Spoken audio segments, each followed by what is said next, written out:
Just a quick thank you for all of you who are subscribing and coming along with this journey as I am homeschooling my boys.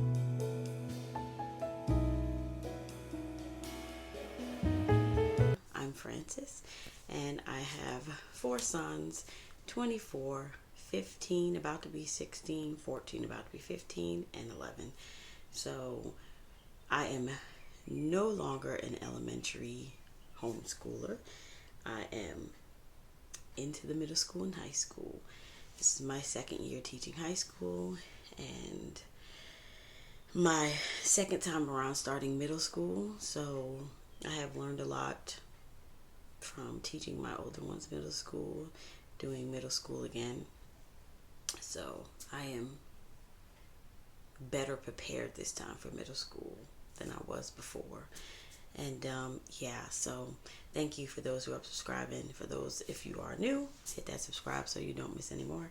And yeah, let's get into our topic for today. So I am talking about all our electives and our loop schedule, which I'm sure, I don't know if you have a loop schedule. Let me know in the comments down below if you use a loop schedule or you just hate it and it doesn't work for your homeschool. Let me know. I am using a loop schedule this year, but it's not in the way that people use it. So usually people have a loop schedule and they just write down all their subjects, and then basically Monday they will loop as many, and then Tuesday they will start the next loop. And these are usually like extracurriculars or subjects that you typically wouldn't do every day, like reading and math. So that's usually how people do it, a loop schedule. So for me, I like a loop-de-loop schedule going on. So let me explain. So my loop schedule, number one, is going to be running probably into next year, most likely, because I feel like there's something about just being able to really get some good concentrated learning when it comes to like extra things that you wouldn't necessarily learn about, like for instance life skills. I'm creating this slowly and taking our time and really working through the things that we are going to do on our loop schedule. And I have notes, so sorry about looking down. On Wednesdays we will be doing grammar and note taking, and I will show you what we are using shortly. So Wednesday, Thursdays, and Fridays, it will always start out with grammar and note taking. This will be every day for the Wednesday, Thursday, and Friday. So I don't know if you necessarily want to call it a loop. It's just that's what's going to be there. But on Wednesdays after that, we will do Presidents and American government. This is something that I'm creating in order to make their American government a full credit instead of a half credit. So we'll be studying all of the presidents up to the current, all this drama that we're trying to follow right now, which this will continue into next year. And so that's that. On Thursdays we have logic and geography, and I will rotate those every week. So one week I'll do grammar and logic, and then the next week I will do grammar and geography, and that's how we will rotate that. And then on Fridays we have life skills, careers, social, emotional, and art. So the life skills, careers, social, emotional, that is all kind of together in one thing. So sorry, my glasses are like funky right now. And I will rotate that with art. So we will be doing this over the next, I'm saying 2 years, because I want to start later in the year. Like we're just starting this now, and then I want to end by May, and then we'll pick up next year the same way, because that gives me the room to really focus on other subjects that need to be finished by the end of the school year. And then once we start in the school year, it's a little bumpy start sometimes, so that will give us room to really start off the school year good without worrying about any of these subjects. And so that is what our loop schedule is going to look like. As far as what we are using for our loop schedule, let me show that to you. We did finish reading The Wild Robots and we're going to see the movie. This was a great quick read. We could have read it faster. We did skip some days, but we are already reading The Robot Escapes. I have heard that The Robot Protects has a little funky something in it that a lot of, I guess, Christians are not liking. So yeah, I will let you know how the other two are, but this one, like I said, this is a great read for your elementary to middle school kids that want to read it. My high schoolers were still, they liked it, we enjoyed it, but as far as like the degree of hardness of words and stuff like that, it's more so for smaller. All right, that's that. I just wanted to mention. So, for grammar and for this is where we are in the book. For grammar and for our note taking, I have this book. I did buy this book. I could have not bought this book. It was okay. We went through it. It does have some things in here that you probably wouldn't normally sorry, that you probably wouldn't hear when it comes to literature terms, because yeah, and there was a lot of poetry terms too. So we didn't write stuff, we just went through the stuff and talked over the words at the top. For instance, it says figurative language, and then it gives you like examples. So that's what we did. We went through the book. No high praise or anything. It's just a resource, and that's what it served its purpose. That's what it did. So we are fully through this. I just wanted to show you. The next one is the Giggly Guide to Grammar, and this has those weird sentences in it that boys like to laugh at. And so, again, I'm not making copies, or we did do exercises in the beginning because it was something that I really wanted to review, but right now they're doing great with this, and I basically read about it. And I like that this has instances in it where it's like, oh, well, what if this happened in grammar? It has like for your information. Yeah, like for instance right here, it says, beware. Don't confuse a compound sentence with a compound subject or verb or both. So it gives you little hints to watch out for when you're dealing with your grammar. So, and this is kind of one of them where we are in the book. And yeah, so just going through this to make it a little bit more fun and stuff like that.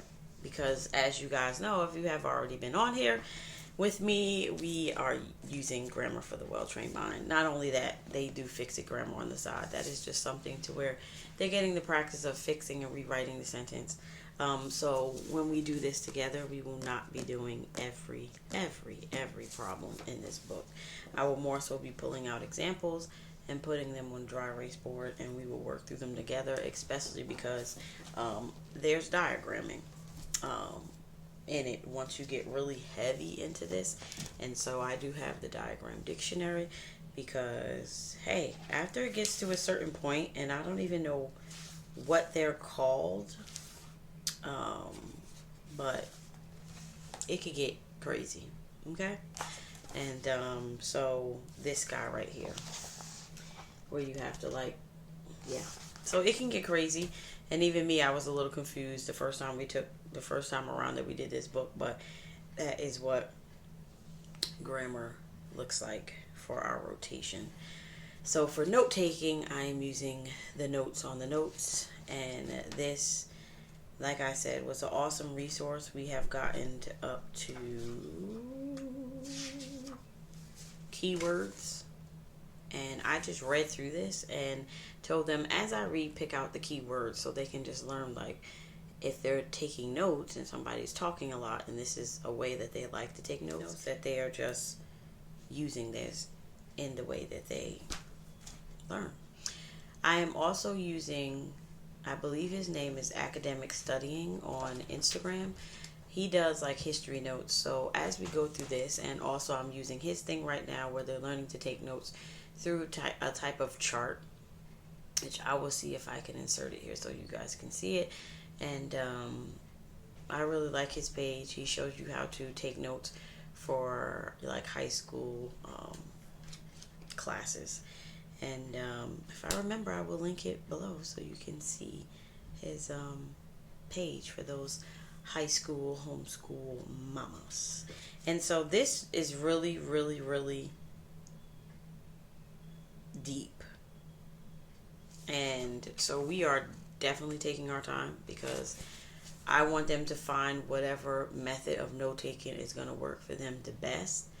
And then, as years go along, I don't have to worry about like looking over your shoulder. Are you doing it right? Are you doing it right? So, yeah, that's for note taking. Next, logic. So, logic is simple and to the point. So, for logic, we have the Fallacy Detective and the Thinking Toolbox. I'm sure you guys have seen these, so I'm not going to talk much about these. We are going through these, and again, I will link stuff in the comments. The next thing that I bought new for this year is logic links. I am trying this out, so we are going to play this, and I will give you an update. It comes with little things to go on your cards. So that is that. It plays, I'm trying to give you a shot of the back. It plays like this, where you get a card and you put those little things on there. Says each logic link puzzle is comprised, of a series of clues that instructs the user where to place color chips and solve the puzzle. So that I also have for logic. Next thing, geography. So for geography, we are just doing a big project, and I don't know whether that project is going to be done this year, but we are basically going to draw the entire world, and we are going to label it with everything: rivers, mountains, lakes, whatever have you. It's going to be on there. So my goal is to do one poster and to really take our time and really focus on that. I also have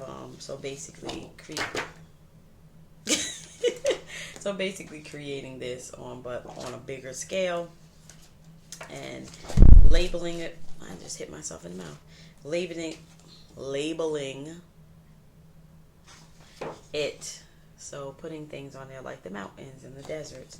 And also, as we're doing that, we are going to have seas and bays.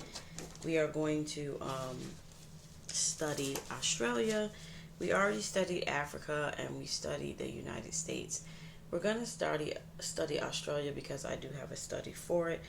But outside of that, I don't know how many other countries we're going to study. But I am going to use resources and videos and documentaries and things like that. Nothing crazy for this because I don't want to be spending money on things I don't need to spend money on. Yeah. So I have Draw the World. This is what's going to help us get there. I am also doing this project because I low-key like art. And then I have Discover the Desert. And these are books that I already had that I just pulled out. And then I have Great Rivers of the World. This is a beautiful, awesome book to look at. So this, yeah, beautiful, awesome. And just giving you some more information about the area and how the rivers help the people, basically, right? Because we know rivers are a source of life. So that is geography. And then we have life skills, social, emotional, and careers. So for life skills, basically I have been making them be more hands-on. I have a kind of list in my head of all the things I want them to know. Like, for instance, last week I was like, oh, okay, guys, I folded sheets. Come in here. Let me show you how to fold sheets. And they folded the sheets and the towels and the washcloth. So that's something I'm like, check, that's off my list. You guys really know how to do that. So if I need it done, you guys could do it. And believe it or not, I still have not really sat down and shown them how to fold their clothes properly. So even little things like that, even though life skills is on Friday, it's kind of something that we're always implementing into our day, right? As homeschoolers, of course we are. So for careers, I got this DK book, Careers, and it just goes in and talks about different careers. I plan to set this up in a way to where I really research it. Maybe sometimes we can actually physically talk to a person and stuff like that. Even though my second oldest does have an interest in culinary, so and he's already getting that experience through a VOTEC, which he is enjoying. And then my ninth grader, he is interested in architecture and psychology. I recently did get him an architecture book from, I don't think it's DK, But I did get him an architecture book, and I plan to get him a kit. So when I get all his stuff together for that, I will show you guys in a future video. So yeah, career planning. And then I have this DBT skill workbook. It's for teens. It says a fun guide to manage anxiety, stress, understand your emotions, and learn effective communication skills. So we will also be going through this for that part of it. And some of these, of course, they're not going to, probably won't go into next year. But even like I said with the careers, I kind of want to take it as if like we're exploring and doing the whole setup of what does it look like to be an astronaut and having, you know, and hopefully I get to record those things for you. I'm trying to get better at using a physical camera so I can really give you guys some up close days of how I do those fun loop schedule times. Not necessarily a whole day in the life, but just a little snippet into our homeschool life. Let me know if you guys were rather shorter videos, because I know sometimes long videos, from what I'm seeing, like people don't really have time to watch through the whole video. And yeah, let me know that also in the comments. I am basically using Teachers Pay Teachers to buy little projects and art things that we're just going to do together. My 9th grader is already, and my 6th grader is taking art. The only one who's not doing art is my second oldest, because he is doing culinary. So that's a lot already, and he already takes bass and drama, and the other two take drama as well. So we have enough electives. This art is more so like fun, seasonal time that we share together, which we always have fun when we do art together. It's something I haven't done in like 2 years, and I'm like, oh, we need some art. So that I'm incorporating back into. Yep. So last but not least is the big hefty one, is Presidents of the World / American Government. I haven't figured out exactly what I'm going to call this class, but I will have a printable as soon as we start doing this and I start figuring out what exactly I want on the printable for them to do and stuff like that. I will have a printable available. I probably will have set up a Teachers Pay Teachers or Etsy shop. So if you're interested in using that, you will be able to. All right. So for presidents, I have the U.S. Presidents of the United States. Facts about each and every president. This is what it looks like. And even though my 6th grader will not be really doing it, he will be sitting and learning along. And then I have Junior Geniuses, a guide to the U.S. presidents. These books are funny. So I just bought this because it's really fun. They're funny. So I do like those. How the U.S. government works. This is just a little intro that we're going to read over before I actually get into the U.S. government. I don't know when I'm going to get the government curriculum, because it's half a year. So that's what that looks like. I also have from the homeschoolmom.com. She has a thing that was all about presidents. She also had something about the Constitution of the United States. This is a little notebooking unit, and I also have one that covers the president. So this is like a little fun add-on of things that we might fill out along the way, depending on what it is. And then I have this little gem from the dollar store, which I have for my little one. It literally has like little understanding the Constitution. Then I have the President's Smithsonian. This also has the President's wives in here as well.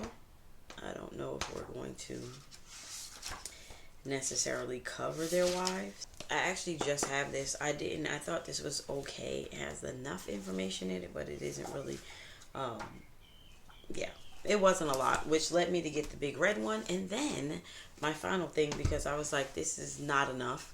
I wanted really good, more information. So I got this, The American President.